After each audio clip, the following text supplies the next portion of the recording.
So today we have a quite difficult geometry question. The given data is very normal. It's an angle mentioned over there, that's 28 degree, 24 degree, 52 degree, and you can say how the lines are joined together so that the sides of this triangle are bisected equally. That these two sides are equally bisected, that's from here to here, and this are bisected. All you need to do is find that angle x that's present over here. So it's quite easy when we use the trigonometry method.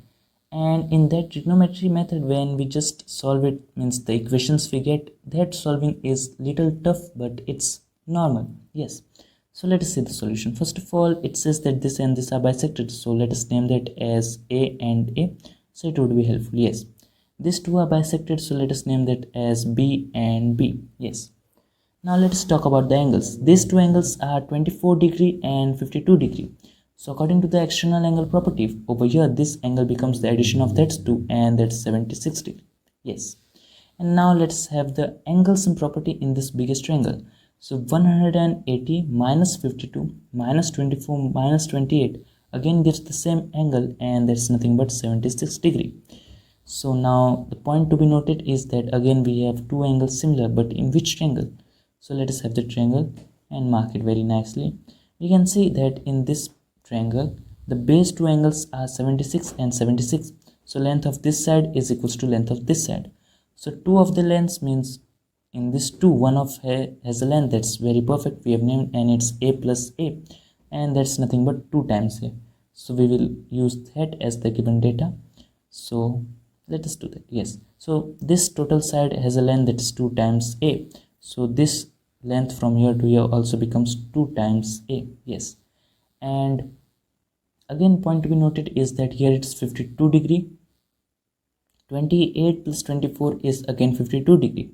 So again from the perspective of this biggest triangle, the base angle are equal, so the opposite side are equal. Now these two bases are equal means again this side is equals to this complete side, so this is 2 times A, so this complete becomes 2 times A. And this was the very useful data. Now let us have the sine rule to solve this. Yes, again we are going to use the sine rule as we have done it in the previous. So we are going to take this triangle from here to here. So let me redraw the triangle at bottom.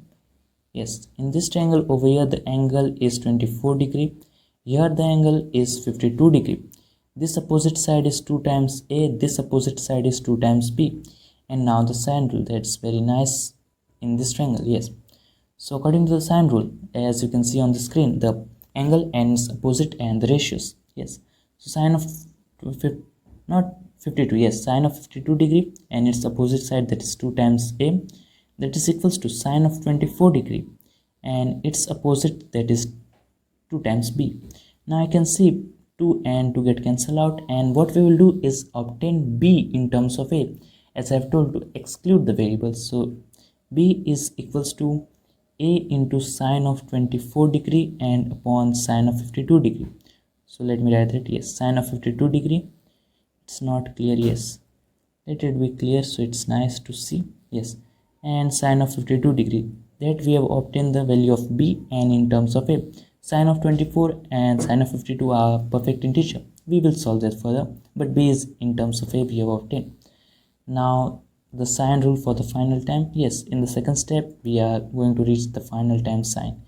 Now we will apply the sine rule in this triangle, that's from here to here, in this triangle. Yes, so let me redraw a triangle over here.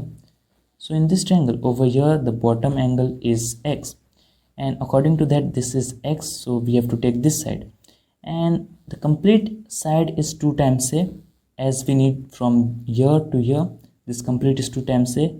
From here to here the part is B, so that much required thing would become 2 times A minus B, that's the complete minus only the single times B.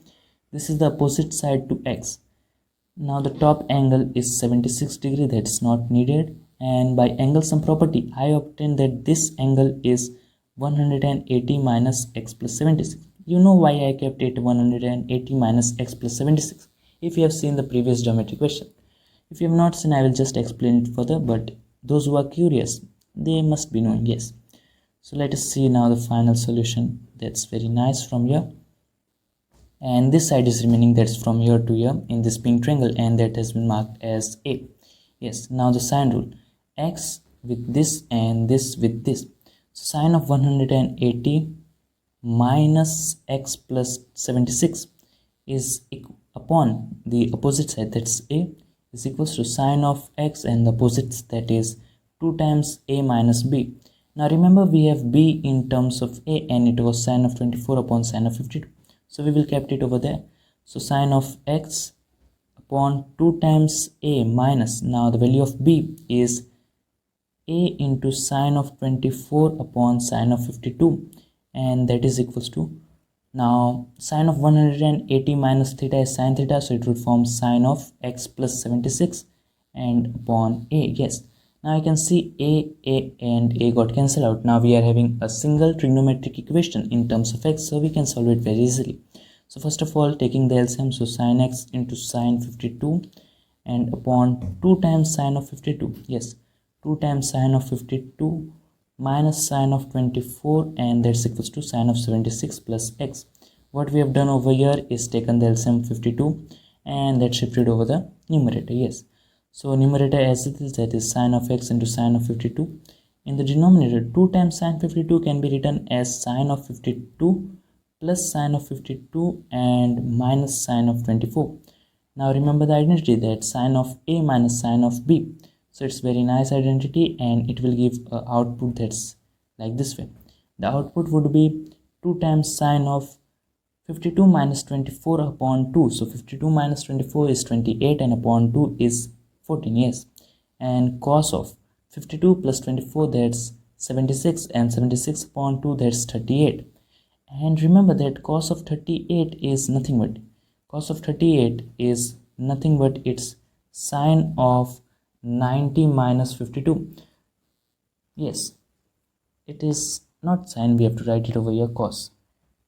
Yes, let it be cos. Yes, now 38 can be written as 90 minus 52. Now the cos is there, so cos of 90 minus 52, because of the identity, becomes sine of 52. So we have that cos of 38 is sine of 52. So let us set over there quickly. So cos of 38 becomes sine of 52, and that's all equals to sine of 76 plus x. Sine of 76 plus x. Yes. Now in the denominator, I can observe over there sine of 52 can be taken common out. Sine of 52 taken common, inside the bracket it remains 1 plus 2 times sine of 14 degree. The numerator part of this is sine of x into sine of 52. Now you can see sine of 52 got cancelled out, and that's sine of 76 plus x. Now this all will be shifted over there. So sine of x, that's the only remain in the LHS part, and that's equals to sine of 76 plus x multiplied with this. So when this is multiplied with 1, it's as it is, that is sine of 76 plus x, and then multiplied with the other term, that's 2 times sine of 14 degree and into sine of 76 plus x. So yes, we have reached this equation. Now all we have to do is open this with the identity, and it's on the screen. It's 2 times sine of 14 and sine of 76 plus x. So first of all, put a negative sign, then cos of addition of these two angles. So 76 plus 14 is 90 plus x, and subtraction of the negative of these two angles. So cos of 76 plus x minus 14, that's 62 plus x. Yes, and in the beginning it's sine of 76 plus x as it is, so 76 plus x, and all this is equals to sine of x. And in the next step, all we have to do is open this negative sign and some normal things. So sine of 76 plus x as it is, and remember that cos of 90 plus x is negative sine x, and that negative, when opened with the negative that's outside the bracket, it will form positive sine x. Yes, and negative with this becomes positive cos of 62 plus x, and all this thing is already equals to sin x. So the sin x of the LHS. Now we can see sin x and sin x got cancelled out. So we obtain that sine of 76 plus x is equals to negative cos of 62 plus x. After we cancel sin x and sin x, here is 0. So cos of 62 plus x shifted on the other side, so it becomes negative cos of that angle. Now the point to be noted is that it's negative cos of theta, and it happens when cos is like 180 minus theta. So to bring down negative cos of 62 plus x, it has to be written like cos of 180 minus 62 plus x. Yes, so it will give me something like 180 minus 62 is 118, so cos of 118 minus x, and just converting it into sine, so it would be sine of 90 minus this thing, so 90 minus 118 minus x, so it will give me sine of 118 negative and negative positive x, and 90 minus 118 it's negative 28. Yes, so yes, we have reached the sine of x minus 28 over here. Now already we have sine of 76 plus x over here, sine of 76 plus x. Now what is over there, we cannot compare 76 plus x with x minus 28 because x and x are going to be cancelled out. So I have to just make x negative on one of the sides. So we know that sine of 180 minus theta is equals to sine of theta. So this can be applied and we get that sine of 180 minus 76 plus x is same as sine of 76 plus x. So sine of 180 minus 76 plus x gives me sine of 104 minus x. Now you can see x has become negative, so now both can be compared, so x will not get cancelled out. Yes, now in this comparing the angles, we get that 104 minus x is equals to x minus 28. From here we get that 2 times x is 132, and from here we obtain that x is equals to 66 degree, and that's our answer. That x is equals to 66 degree will satisfy this equation. This was a very nice way to solve using the sine rule, and it solves most of the geometric problem like this way. The sine rule and the cosine rule are just amazing, and it solves many of the geometrical question. All we have to do is apply the sine rule in this triangle first for the first time to exclude the variable b, and here for the second time, and some trigonometry, and we will reach that x is equals to 66 degree. X is equals to 66 degree, and 66 is a very unusual number. Its spelling means to spell it out is also quite difficult. Yes, I found it. 66 is the answer. So no problem. If you have any alternate method other than this, you can do comment below, or else you can DM me on my Instagram. Link is in the description. When someone gives a better solution to the same question and we can show it to our viewers, it spreads the knowledge.